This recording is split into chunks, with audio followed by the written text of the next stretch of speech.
falando aqui sobre a questão da justiça e os direitos e o trabalho de um advogado criminal.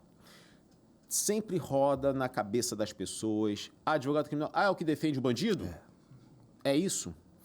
Infelizmente, sim, né? Muitas vezes o mensageiro é confundido com a mensagem, né?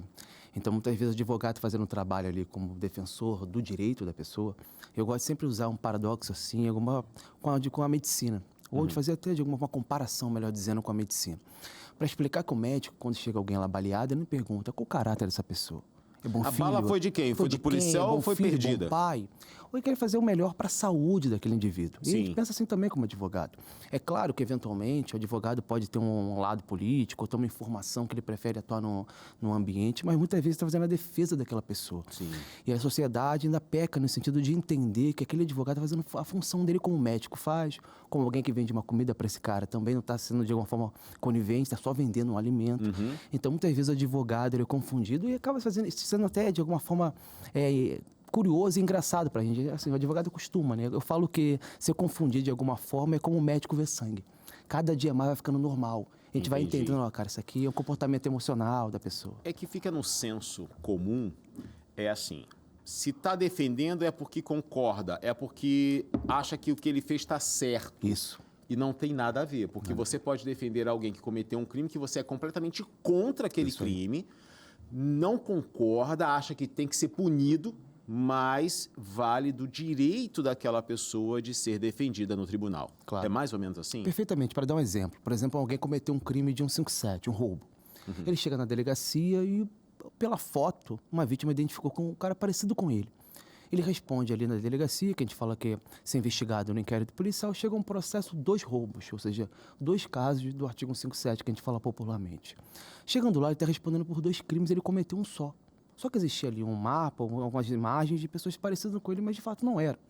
Estava no lugar errado, Estava no lugar, na hora na hora errada. errada. Ou queriam fechar o inquérito, ou de alguma Ou forma nem passou por aquele lugar, ou queriam né? fechar o inquérito e falou, aparece, e muitas vezes a vítima, já vi comportamento de policiais falando isso, a vítima muitas vezes ela quer alguém para acusar. É muito ruim passar por uma situação vexatória como aquela de um assalto e não saber falar, eu não sei quem foi, eu não consigo identificar. Então muitas vezes ela vê alguém semelhante e fala, é esse. E muitas vezes não é. Então, É mesmo? acontece com muita frequência. Então, o que é importante pensar? Nesse exemplo, é justo ele responder pelos 2? Então, assim, a discussão não é se ele é criminoso ou não, ele cometeu o crime. Mas De um ele vai ser punido, agora do outro que ele não cometeu... E quem consegue fazer essa diferença, quem consegue evidenciar as inconsistências, ou a falta de informação, ou o ímpeto pessoal de alguém que está analisando. Geralmente isso não acontece, mas pode acontecer. E a função do advogado é exatamente essa. Então, muitas vezes, é conseguir separar o joio do trigo, que inicialmente parece tudo igual. É tudo semelhante, mas não é idêntico. Entendi. E essa é a maior missão de Isso. um advogado criminal. Isso aí. Aí a gente vê assim, né? Por exemplo, tem um advogado familiar que ele lida com pensão, com guarda, Alimentos, guarda compartilhada, alimentos, essa coisa toda.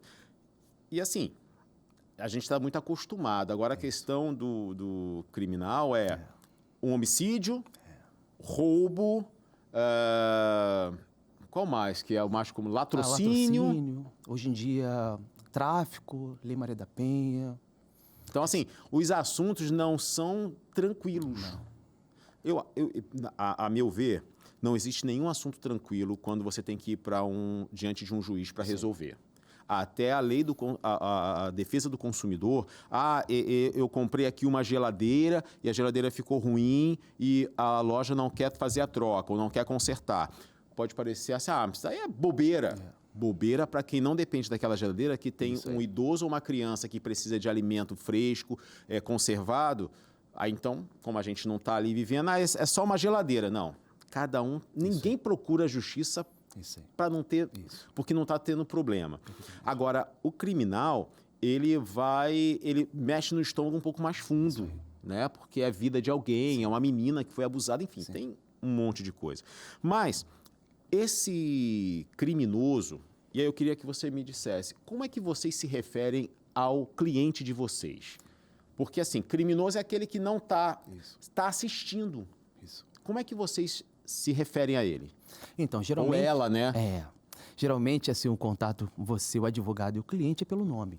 né? Ou quando a pessoa tem um apelido muito famoso pelo apelido, mas geralmente o nome do indivíduo. Tipo papagaio. Eu trabalho no tráfico de drogas, tem papagaio, o nome é chamado assim. Isso, mas geralmente é pelo nome da pessoa. Então, assim, na parte de investigação na delegacia, chama de investigado. Então, só para dar nomenclatura do direito, Sim, né? perfeito. Chama de investigado na delegacia. Depois chama de indiciado. O que é indiciado? O delegado falou assim, ó, eu estou olhando aqui, realmente essa pessoa cometeu esse crime, a meu ver. Sob a minha ótica, aconteceu esse crime. Eu entendi. A autoria dessa pessoa tem a materialidade, então indiciado, ou seja, eu saio da delegacia e mando o Ministério Público. Começa como investigado, indiciado, ou seja, se ele dou foco naquela pessoa, acho que ele cometeu aquele crime e manda o Ministério Público. O Ministério Público depois verifica se de fato ele concorda com o delegado, concordando e manda para o juiz. O juiz aceitando essa ação penal, ali começa o processo criminal, ele vira réu. Fala, fulano virou réu no processo penal. O que é isso? O Ministério Público fez a parte dele, analisou, entendeu? Falou, não, é razoável.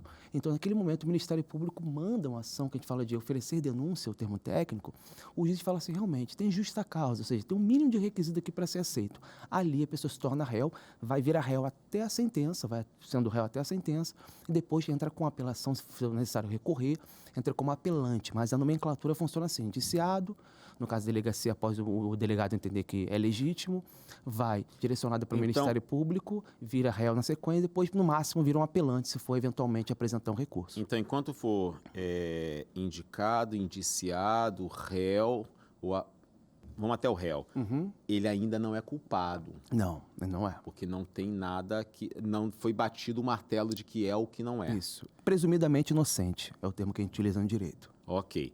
E aí, a gente tem um pouco de... E aí eu falo isso da grande maioria. Claro, claro. Né? Existe uma certa resistência e dificuldade Sim. de olhar com empatia. Sim. Seja para o indiciado, o réu, enfim. Sim. Né? E como é que é para ele receber esses olhares dessa forma? Assim, acho que, de alguma forma, quando alguém escolhe, eu tenho uma opinião, assim, que é até um pouco, como vou dizer assim, acaba sendo uma exceção no meu meio. Mas, muitas vezes, o criminoso no município do Rio de Janeiro, eu não falo pelo país inteiro nem pelo estado, mas no município do Rio de Janeiro, alguém comete um crime, geralmente tem instrução para isso. Ou, quando não, faz uma escolha. Né? Então, a pessoa já está sabendo os riscos disso. Você perguntar a um criminoso, a gente lida com todos eles, assim, no escritório a gente pega todo tipo de crime, a gente pega estupro, um site que eu falei, roubo, traficante, assim, qualquer natureza. A gente não faz uma acepção de crimes, não aceito isso, aceito aquilo. Mas muitas vezes, você perguntando, ele sempre pergunta, cara, mas por que você cometeu esse crime? Qual foi a finalidade e tal? E muitos não falam... Todos eles têm uma justificativa? Tem. Todos têm uma justificativa, mas não um motivo. Certo. O que é isso? Eles podem justificar, mas pela ótica da pessoa que está ouvindo, pode não ser plausível. Eu entrei pro tráfico porque eu precisava de dinheiro, não tinha emprego. Isso. Eu agredi e cometi esse homicídio porque fulano falou e agrediu minha mãe ou minha mulher, deu em cima da minha mulher, e aí, no impulso... Isso. Existe uma fala na psicologia que... Agora eu estou meio na dúvida se foi na psicologia ou na comunicação, mas que todo culpado, ele se considera inocente porque ele tem um porquê de ter feito aquilo. Eu avancei o sinal, acabei atropelando ali fulano e fulano foi a óbito, claro. Mas é porque eu estava atrasado. Né? Sempre tem alguma coisa... eu não posso dizer que seria uma desculpa, porque para aquela pessoa, para o réu, aquilo não é uma desculpa, claro.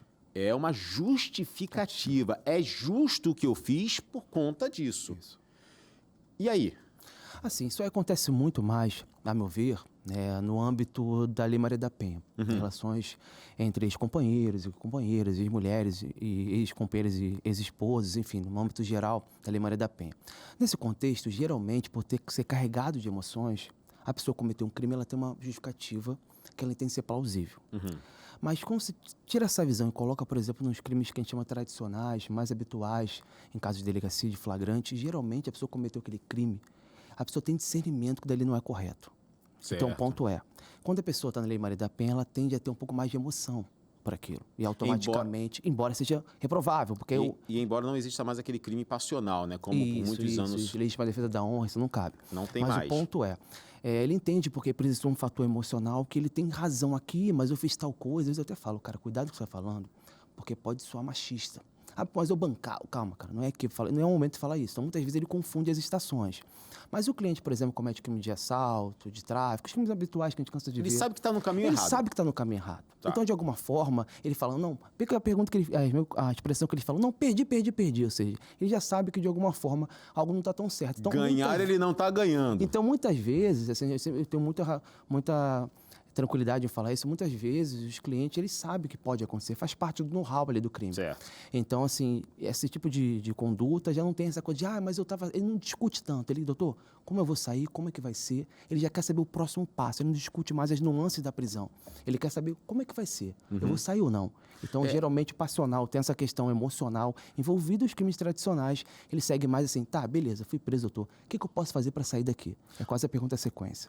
O crime passional não existe mais, mas as emoções elas podem ser usadas para defender o seu cliente? Então, assim, o crime passional acaba sendo um contexto, né? Então, assim, crime passional existe, o que não existe mais é, por exemplo, fala assim, o crime passional como se fosse, é um crime passional, então não vai ser punido, ou de alguma forma tentar amenizar isso.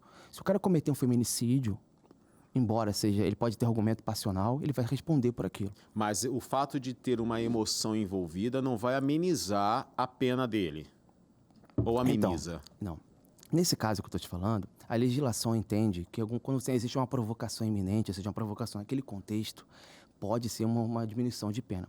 Mas não é qualquer maneira, tem que analisar o caso a caso. Entendi. Então, geralmente, o crime passional tem que ser analisado de forma precisa, mas muitas vezes a justificativa só por ser passional ter diminuição de pena, não. Então, a diminuição de pena, até o legítima defesa no processo criminal, o contexto é rei. Então, muitas vezes, crime passional tem diminuição de pena? Não necessariamente. Entendi. Então, tem que analisar o caso concreto para saber, mas existe uma possibilidade no ordenamento jurídico de ter uma diminuição quando você é provocado naquele contexto, naquela iminência do crime.